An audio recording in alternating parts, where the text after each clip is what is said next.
Hello, and welcome to episode 0 of the Comic Sans podcast. Originally, when we were recording this, we decided to go with a focus on modern comics and talking about comics week by week, but after recording, we realized that format did not work. So this is not going to be completely representative of the content of the rest of the podcast. Instead, we're going to focus more on comics from earlier times and in a wider scope. So instead of just talking about single issues, we'll talk about actual storylines. So this is just an experiment that we are going to change. So please enjoy the video.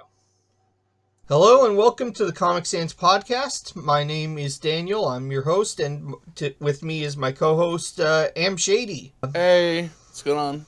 Today we are going to be talking about the comics that came out last week. I have read them. My friend here has not, and I will basically talk to him, get his perspective on it based off my description. You know, just sort of banter about this sort of thing. So, to start in, figure, you like this character. So, Batman number 139, start of the Mind Bomb story arc, written by Chip Zdarsky and drawn by Jorge Jimenez. So, Batman's comics have had a bit of a rough patch recently. Really? Yeah, but out of all of DC's characters, Batman is the one that makes the most money. One thing that was said was that if Warner Brothers was ever going to sell the DC Universe, Batman would be $4 billion, and the rest of the DC Universe would be $3 billion. That is how much... Damn. Yeah. Batman is why they make a profit. I mean, it makes sense, because Batman's the best, so... I disagree, but the comics have been more or less been having a rough patch ever since Scott Snyder left in, I believe it was 2015. So that's a good 8 years of very stormy weather. And Chip Zdarsky is a very talented writer. He has done a lot of work for Marvel. He wrote Daredevil. He wrote Spider-Man Life Story. But and his first arc was received really well, which was Batman Failsafe, which was Batman made a robot that is supposed to be activated if Batman ever kills somebody. Batman didn't kill someone, but it looked like it did, so the robot got activated anyway. Okay. Yeah. And... I mean, it doesn't sound... I mean, I've seen worse. Yeah. I've seen worse cartoon episodes of Batman. Yeah. Well, what happened is that the Penguin faked his death in such a way that a police officer saw Batman trying to get the cyanide out of him, and it looked like he was strangling him, which wasn't the case. And then the Penguin flatlined. And because of that led to a police scanner saying, hey, Batman killed the Penguin, which then led to Failsafe being activated. That's gotta be the dumbest... Like, actually, it's kind of stupid the more I think about it, because, like, if you think about it really, I mean, I'm sure that the cops are saying that all the time. Like, because they don't... If they see something they don't really understand, or they see things that happen, I'm sure that shit, like, false positives happen all the time. And Batman is supposed to be the smartest guy in the world. He should know that. I mean, come on. Okay, so there's two things to that. First thing is that it wasn't necessarily created by Batman. It was created by the Batman of Zur-En-Arrh. Have you ever heard of that? You lost me. Okay. So Batman got mind controlled at one point, and Robin was able to snap him out of it. But when that happened, Batman then became very paranoid about, what if I get mind controlled again? Because, he lives in the DC universe. That's a thing that can happen. So he basically made a backup personality called the Batman of Zur-En-Arrh. This was a really bad idea because it basically became a life of its own. And the Batman of Zur-En-Arrh is basically Batman without Bruce Wayne. It's Batman with no real humanity. Like, it is the Batman that... Batman considers Robin, Nightwing, Batgirl. He considers them to be his family. To the Batman of Zur-En-Arrh, they are soldiers in his war. Right. Yeah. This became an issue, and Batman thought that he was able to keep the Batman of Zur-En-Arrh locked away. And for the most part, he has. Except the Batman of Zur-En-Arrh was able to come out sometimes. And what he did is he made failsafe. Wait, so it's inside of him then, yeah? Yeah, it's basically like a second personality. Oh, God. This is Batman. This is the comics. He lives in the same world as Superman in these ones, so we can get this sort of wacky stuff. I mean, well, Batman and Superman are supposed to live in the same world, right? Well, yeah, but, there's a thing with a lot of media, and it's even an issue in the comics, is that sometimes you see them, and they try to make it so realistic that you don't understand why it's the same world. Well, it's like, I remember, like, there was a thing, right, where I think Batman and Superman had a conversation, and he's basically like, I'll stay out of your town, you stay out of mine. Unless someone from your town comes to my town, then that's cool. Yeah. That's like one of the main story points of that one where when Joker nukes Metropolis, that's one of the main story points, is that they usually handle their own shit in their own place, and then he comes over to Metropolis and try to find the Joker, and then Joker kills everyone. Oh yeah, that's Injustice. Yeah, I know. Yeah, I saw the movie. Yeah. The thing is that there's another thing, and it gets brought up sometimes, where there are times when Batman is fighting superpowered enemies that he can't really beat on his own. And there is the question of why doesn't he call in the Justice League? Because he is a member of the Justice League, and if he was like, hey, the League of Assassins is going to nuke the world, Superman, can you help me here? Superman would come. As well as Wonder Woman, Green Lantern, all the others. They're not, but like not every single episode or every single comic is part of the Justice League, right? Well, yeah, like which is the point. Yeah, and like it's a nitpick. It's just like when I think of this problem, I think of it more about the Nolan movies, because if you look at the Nolan movies, there's no way that Superman exists in that world, because everything is so grounded and gritty and realistic that if a man started flying, it would be weird. I mean, you can make groundy, gritty, realistic Superman. It happens. I've seen, you seen Brightburn? It's a horror movie, but it was basically just Superman who went crazy. Well, but also with, like, no morals and basically not Superman at all. I know, that's what I'm saying. Like I said, the Superman who went crazy. Especially the same thing, but... Yeah, like, there's that movie was great. That movie was great just to show, like, a grounded version of a superhero who was just, like, this fucking... Like, I personally feel like that was as close as you're gonna get. You mean just a tiny boy who murders his family with laser vision? No, like someone who is... Like, it was more like, less fantastical and more of like a real story, you know what I mean? I mean... To me, personally. Yeah. This is why I kind of want you to read more comics, because you're able to do that without making Superman a bad guy, but people forget that. And that sort of is leading to an issue where people are... acting like Injustice Superman is the best version of Superman when Injustice Superman kind of sucks. So Batman of Zur-En-Arrh builds this robot, and there was a way for the robot to not kill him, and that is that one person could deactivate the robot, and that was Alfred. There's one problem in the continuity of the comics right now, though. Alfred's dead. Okay. Yeah, and Alfred's been dead.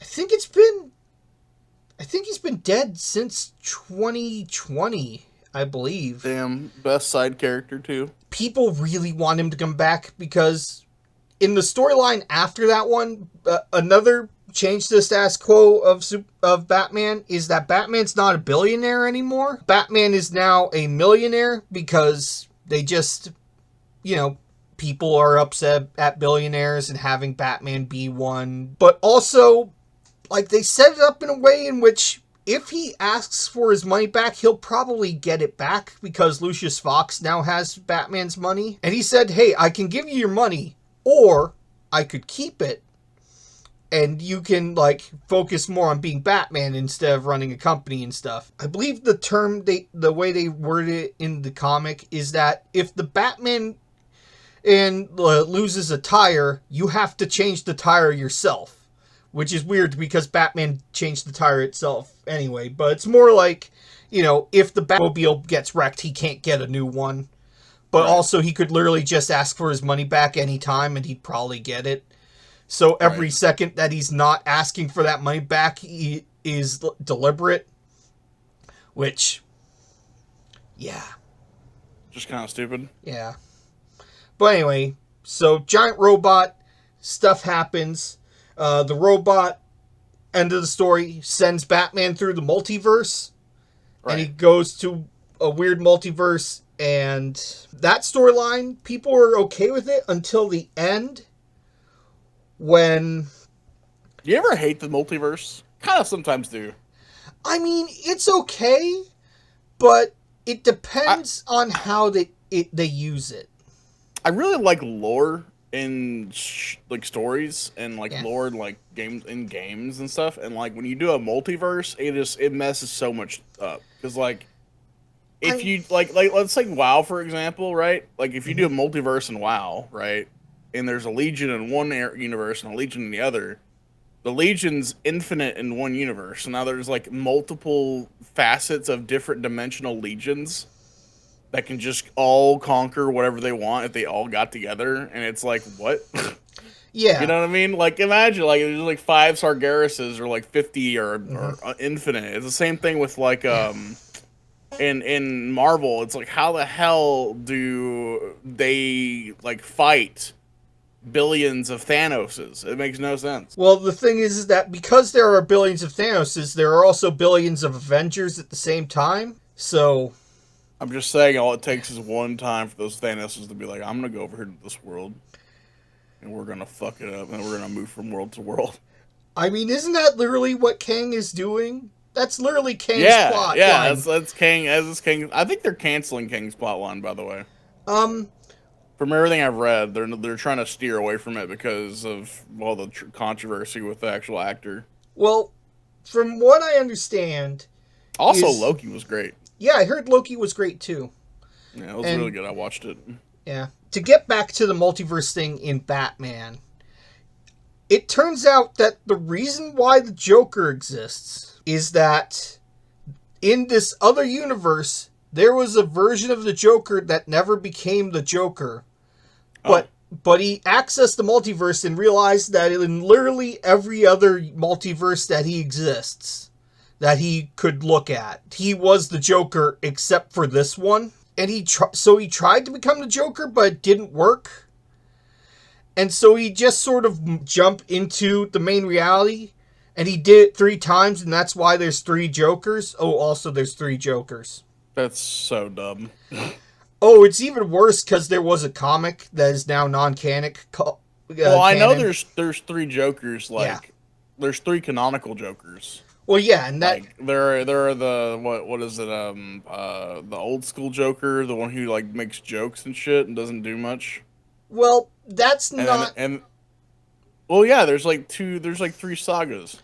Well, there is a book called 3 Jokers. It was written by Jeff Johns that was going to be canon, but then nobody else except for Jeff Johns wanted to talk about it, so it just got declared non-canon. Is that what I'm talking about? I don't know. Yeah, that is, because they had the original Joker who never laughs or smiles. And there's the Clown Prince of Crime Joker, who's the one from the 60s who made jokes and wasn't like a huge murderer person. And then there was Killing Joke Joker, which is the one who's scary, but still smiles and stuff. Yeah, I remember because they had like different actors. I remember like were up on the thing in reference to them. Well, yeah. I don't know the name of the actor for the 60s one. I know that he's famous. Cesar Romero. Right. And Adam West is the Batman, right? Yeah. So that's sort of... But none of that is canon. Now, Sad. well, okay. Here's the thing. The reason why they did a multiverse plotline is because Batman reached the 900 issues. So in that issue, Batman chased the guy the non-Joker Joker through the multiverse and met different versions of Batman. So he met Dark Knight Returns Batman, who's an old man who lost Robin and now fights crime as an old man Batman. He met 60s Batman, who gives him Bat Shark Repellent, which he actually uses in the fight. He meets animated series Batman, and even the Arkham games Batman, too. Like Arkham Asylum, Arkham City, those ones. Yeah. So, and that's why they did that. And people were not as excited about that because of the implications that Joker exists because of the multiverse. But, other than that, it was pretty good, and you were able to ignore it. And then the storyline arc before this one is called Gotham War. Oh, God. So, 2 runs ago, Batman and Catwoman were going to get married, and then DC editorial said, no, we're not doing that, because they don't want to age Bat. Because this is the thing that comic companies have issues with, where they're worried about their characters seeming old. But Batman is old. He's a fucking daddy. Yeah. I mean, there have been... Why the fuck are they digging into that? That's a huge fan base who wants that. What the fuck? Well, yeah, like the most popular version of Batman right now is a version called Wayne Family Adventures. It's one of those webtoon things. It's basically a webtoon that is what if Batman was a slice of life manga, basically. And the whole point of his character in that thing is that he is just a single father trying his best in his 40s who is kind of depressed. And that's the most popular version. That's the one they talk about on Tumblr, not this. I don't know why they don't do that. I mean, honestly, I get that Batman needs to be brooding, whatever, but, honestly, dude, he deserves to be happy in one of his things a little bit. Just a little bit. It doesn't have to be, super happy. It can be a failure of a marriage. I don't care. I just want him to have something for a short time. I mean... He deserves it. Yeah. A bunch of stuff happened. Selena Kyle, Catwoman, has a new boyfriend, but that's not really important to this. She has her own series I'm not reading, and it was sort of a crossover thing. Basically, during the multiverse thing, Batman's gone for about a month. That, and also there was a Justice League crossover, but we don't need to talk about that, because it's not really important. And while Batman was out, she came up with this plan to solve crime in Gotham, which is basically, she was going to take all of the henchmen and basically turn them into Catwomans. Like they aren't going to wear spandex and dress up as cats, but they're going to be expert cat burglars now. And train them to be better at crime so they don't have to work for supervillains. And she trains them with the expectation that they will only rob rich people and do it non-violently, like no guns, no killing. Oh, okay. Now... That's Selena Kyle, right? Yeah, that's her plan. I mean, that's not... misguided, but I'm down for that. Yeah.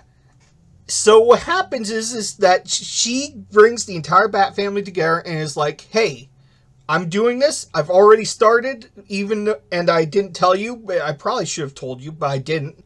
She didn't say that. I'm saying that because she probably should have told at least some of them that she was doing that before that happened. And Batman's like, no, because now they're just going to be even more trained. And Batman is actually correct in this because this leads to Vandal Savage taking over Catwoman's new super burglar ring and basically turning them into a new League of Assassins. Oh, God. Oh, yeah, it's a thing. But the real bad thing is that essentially all of the Bat family go with Catwoman. Like, the only one that actually sides with Batman is Damian Wayne, Robin, his son. Like, all of the other ones are like, yeah, Catwoman's plan is a good plan. And another thing that's been going on concurrently is, you know how I mentioned the Batman of Zur-En-Arrh? Okay. Slowly over all 3 of these storylines, he's been slowly inching his way to getting more and more control of Batman's mind. Okay. And, so Batman starts to freak out a little bit during Gotham War. And literally, here's a real messed up thing that Batman does in there. He basically takes Jason Todd. Right. And drugs him with a form of Scarecrow fear toxin. Oh, God. And basically makes it so that whenever his fight or flight response happens, he can only choose flight. He can only run away now. Because the fear will paralyze him and make him unable to fight. Because in Batman's Zernar brain, this makes it so that he doesn't fight anymore, so he can't be a vigilante anymore, so he's not dead, but he can still go on and just, work at a convenience store or whatever. What the fuck? That's so stupid. Yeah. Well, he did do this to Red Hood, who is Batman with guns, but Red Hood hasn't used guns for a while. He now fights with crowbars. Huh. Okay. Yeah. Well, it's because he was beaten half to death with a crowbar by the Joker and then blown up. So he's sort of reclaiming the crowbar imagery because that's literally the main thing people recognize him for. All right. Yeah. Well, the reason I'm bringing this up is because the Mind Bomb storyline is that we are getting to the part where this is where the Batman of Zernar is going to take over Batman. It starts with Batman starting a robbery, and the person is more afraid of Batman than she was of the mugger. And basically, what's happening is that Batman is on his own. He's focusing on he's going to get the Joker, and he's going to fight him for the last time. And the thing is that Bruce means it as I am going to beat him, and then he'll never do this again. Zernar means it in that he's probably going to kill the Joker. Because Batman of Zernar is Batman with no humanity, with no Bruce Wayne. So no humanity, no kill code. Right. And he's slowly taking over. And you notice that Zernar is speaking to him in his head. And there are those narration captions. And there are gray ones, and that's Bruce talking. And there's these bluish purple ones, and that's the Batman of Zernar. Gotcha. Yeah. And that's how you know which one is talking. And it's, like, for example... Yeah, I don't think I'm a big fan of this whole thing, to be honest. Yeah, I didn't think you would. I'm reading this because I'm going to skip to the end of this issue. Okay. Because basically Batman is searching for the Joker. He finds where the Joker's hiding. And Joker knows about the Batman of Zernar. And is basically saying, you know what? I don't want to fight normal Batman anymore. Because Batman of Zernar is basically Batman who's gone crazy. Right. So I want to fight that one. And so... Which that doesn't make sense. Because honestly, like... To me, the Joker's always wanted to fight the real one. Well, that's how I view the Joker. Well, the thing is that to the Joker, according to this story, this issue, the Joker feels that the Batman of Zernar is the real Batman because that is the Batman that is just Batman. He is the purest Batman. But that's not how Joker's seen it though, because Joker feeds on the fact that Bruce is still a thing. Like, breaking Bruce is a big thing for him. Like, he wants Bruce to give in. That depends on the version. That's the version that I like. Yeah. Well, the version that, and this is an equally valid version, is that he only cares about Batman. That's why he doesn't try to unmask him when he tries to kill him. Because he doesn't care what's under the mask. That's not his real face. He cares about Batman. Well, I mean, I think the point is that there's no point for him to go after Bruce. That's the best reason. Not because Batman's the real Batman. It's because the combination of the two is the real Batman. Yeah. That's how I've always viewed it. Bruce Batman is still in his head trying to fight back. Yeah, I mean, that's kind of cool, but it's also kind of weird. Well, the thing is that... Remember how I mentioned the multiverse section earlier? Yeah. It turns out that when he was doing that, he was also influencing all of the other Batmen. And now there's a bunch of different Batman of Zur-En-Arrh now. Like, there's a 1960s Batman of Zur-En-Arrh. There's a Gotham by Gaslight Batman of Zur-En-Arrh. There's, like, a Batman Arkham Batman of Zur-En-Arrh. And now there's, like, a bunch of them. And they are also in his own head saying that Batman's not in control. They are. So next issue, we're probably going to get a giant fight inside Batman's brain. Well, that'd be cool. Yeah. But the thing is, people think that the Batman of Zur-En-Arrh is actually going to kill the Joker this time. Because the thing about the Joker is that the Joker's been very overused in the comics.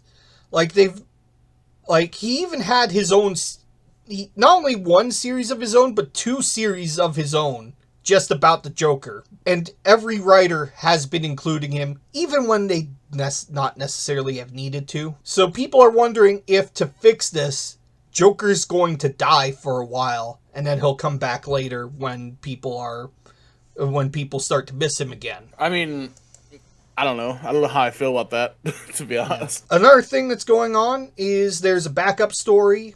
Sometimes in comics they have the main story, and then there's a second story that is happening concurrently. The backup story is about Vandal Savage and how he has basically his plans setting him up for... He's probably going to be the villain of either the next arc or the arc after that for Batman. Because not only does he own a new League of Assassins, but he also owns Wayne Manor right now. Huh. Because when Batman stopped being a billionaire, he couldn't afford the taxes on it, so he had to sell it. So not only does he own the manor, he also technically owns the Batcave right now, and Batman's just operating out... Normally he's operating out of an apartment in the townhouse that he owns. That's lower taxes, I guess. But in this comic, he's just in an apartment by himself. Weird.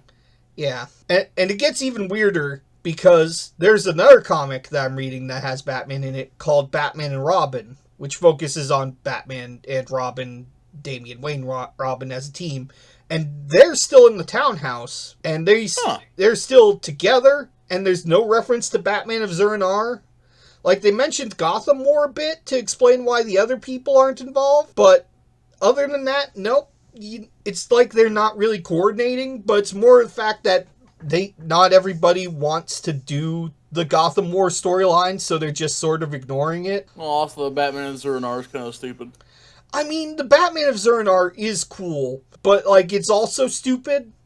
Like, Batman of Zur-En-Arrh actually started as a character in the 60s who was not a thing in Batman's brain, but just an alien Batman from the planet Zur-En-Arrh. Alright, you're just making it more stupid.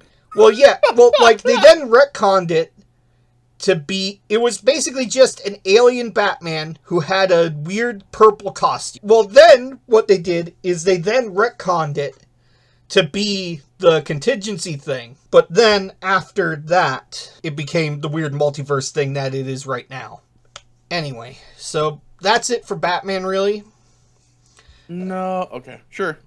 Well, like, there's the next one. No, that's fine, go ahead. Okay, well, I just heard you say no, so... Yeah, I was kidding. Okay. It's all good. Do, do, do, do, ba, da, da, da, da, da, da, da, da, da, da, da.